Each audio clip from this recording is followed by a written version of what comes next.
नौकरानी एक घर के लिए कितनी जरूरी होती है, आइए देखते हैं। अरे बहू, ये देख, सारा साबुन बर्तन में रह गया। ये नौकरानी कोई काम नहीं करती, गंदा काम करके चली जाती है और ढेर सारा पैसा ले जाती है। अरे मम्मी जी, उसने तो साफ किया ही था। मेरे ही हाथ से इस ग्लास में सर्फ गिर गया था। अरे बस कर झूठी, उसे बचाने के लिए सारी जुगत लगा ले, लेकिन मैं तो इसे निकाल कर ही रहूंगी। हमारे जमाने में ना कोई नौकरानी थी और ना ही ये चिकने बर्तन। चूल्हे के जले बर्तनों को राख रगड़ कर साफ किया करती थी मैं। अरे माँ जी, मैं कहाँ बचा रही हूँ उसे। और वैसे भी आजकल नौकरानी जरूरत नहीं, स्टेटस सिंबल बन गया है। अब आप बताओ, मैं मुन्ना को नीचे घुमाने ले जाऊं तो लोगों से क्या बोलूं? झाड़ू पोछा खुद लगा रही हूँ। लोग सीधा यही पूछते हैं कि कौन सी नौकरानी काम कर रही है तेरे घर पर। अरे बस कर, ये भी कोई बात होती है? मम्मी जी, आप नहीं समझेंगी। शाम को नौकरानी घर आकर काम कर ही रही होती है कि सास को कहती है, माँ जी, एक बात बोलूं, बुरा न मानना। अरे वैसे तो मुझे तेरी शक्ल ही पसंद नहीं है, बात क्या खाक पसंद आएगी। अरे माँ जी, सुन तो लीजिए क्या कह रही है। तो मैंने कौन सा उसका मुंह पकड़ लिया है? अरे माँ जी, वो लाल साड़ी पहनती हो ना पहना करो।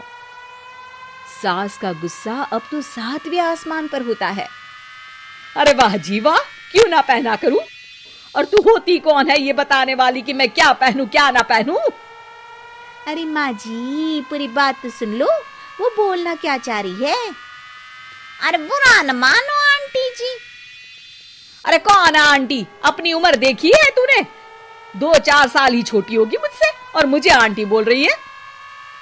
बहू सर पर हाथ रख लेती है। अरे अच्छी खासी उम्र दराज हो और आंटी ना बोलूं? मैं तुम्हारी बहू से भी 4 साल छोटी हूँ। क्यों दीदी? बोलती भी क्या, एक तरफ सास यानी पति की माँ, तो दूसरी तरफ नौकरानी जिसके बिना घर का काम नहीं चल सकता। वो दरअसल माँ जी की शादी में बहुत जल्दी हो गई थी ना। अच्छा ये झगड़ा छोड़ो, ये बताओ तुम माँ जी को लाल साड़ी पहनने से क्यों मना कर रही हो? वो ना, इनकी उम्र की सारी औरतें सोसाइटी में इनके लिए बात करती हैं कि तुम्हारी सास बुढ़ी घोड़ी लाल लगाम है। बहू को ये सुनकर गुस्सा आ जाता है। अरे वाह वाह, कौन बोलता है जी? खुद क्या है यहाँ की औरतें, बाल सफेद लेकिन टाइट जींस और कोई कुछ भी पहने। अरे पहनना हमारा निजी हक है, किसी को कुछ हक नहीं बनता कि वो मेरी सास के लिए कुछ बोले। मैं आज ही जाकर माँ जी के लिए लाल जींस लेकर आऊंगी, फिर देखो कोई क्या बोलता है। अरे चुप लाल जींस। अरे सुन नौकरानी की बच्ची, जाकर बोल दे उन लोगों से कि उन लोगों की तरह मैं उड़ती नहीं फिरती हूँ घर बार छोड़कर। अपने बच्चों और नाती पोतों में मन लगाती हूँ, ना कि सारा दिन ताश के पत्तों में आंख गड़ाकर 3 पत्ती खेलूं। नौकरानी वहां से चली जाती है। वैसे बहू, नौकरानी के क्या फायदे हैं ये तो पता नहीं, लेकिन सबसे अच्छा तो ये कि पता चल जाता है कि कौन किसके लिए क्या बोल रहा है। सोसाइटी में तेरा नौकरानी रखने का इरादा बिल्कुल ठीक था।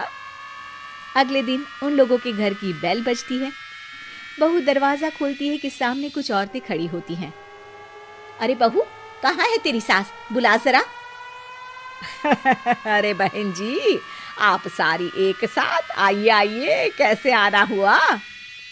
अरे 3 पत्ते खेलने आई हैं, क्यों खेलोगी? क्यों नहीं, वैसे भी बड़े दिन हो गए, एंटरटेनमेंट हुआ नहीं। बहू जा जाकर पकोड़े तो बना ला।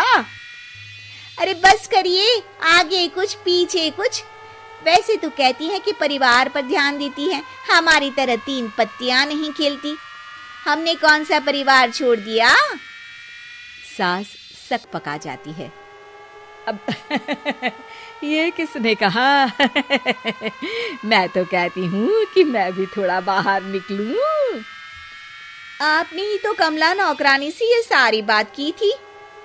सास और बहू को अब सारी कहानी समझ आ जाती है कि सोसाइटी की औरतें क्यों भड़क रही हैं।